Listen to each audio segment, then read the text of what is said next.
пути юных влюбленных. История современных Ромео и Джульетты. Ложь и истина. Сюжет, построенный на контрасте. Во Владикавказ с гастролями приехал Лакский театр.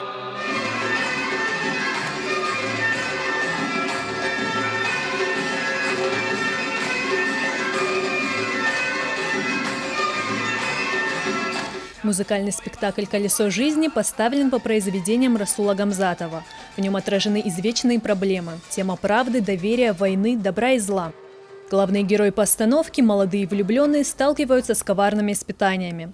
Но ложные увлечения и подстрекательства не становятся преградой их любви. Думали, хорошо бы сделать спектакль по произведениям Расула Гамзатова, но чтобы он был доходчив молодежи, чтобы он спектакль, в котором поднимались бы те проблемы, которые поднимает поэт, философские, общественно значимые, болевые точки нашего общества и проблемы вечные. Спектакль ставят во второй раз. Его премьера состоялась в 2003 году и была приурочена к 80-летию Расула Гамзатова. В отличие от первого варианта, сегодня абсолютно все тексты, звучащие в «Колесе», принадлежат поэту. Режиссеры постановки Муса Аздоев и Изумруд Алиева ставили спектакль в первую очередь для молодого зрителя. Имитация колеса на заднем фоне напоминает о цикличности жизни.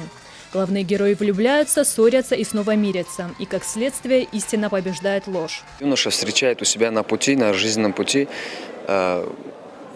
измену, пьянство, любовь, ложь. И в конце концов все дороги как бы приводят к тому, к истине, к правде, к любви. Отраженные в спектакле философские размышления поэта Аксакала, прожившего непростую жизнь и познавшего как ее лицо, так и изнанку, держат в напряжении, заставляя задуматься. Ромео и Джульетта 21 века языком сценического искусства рассказывают зрителю историю о прекрасной любви.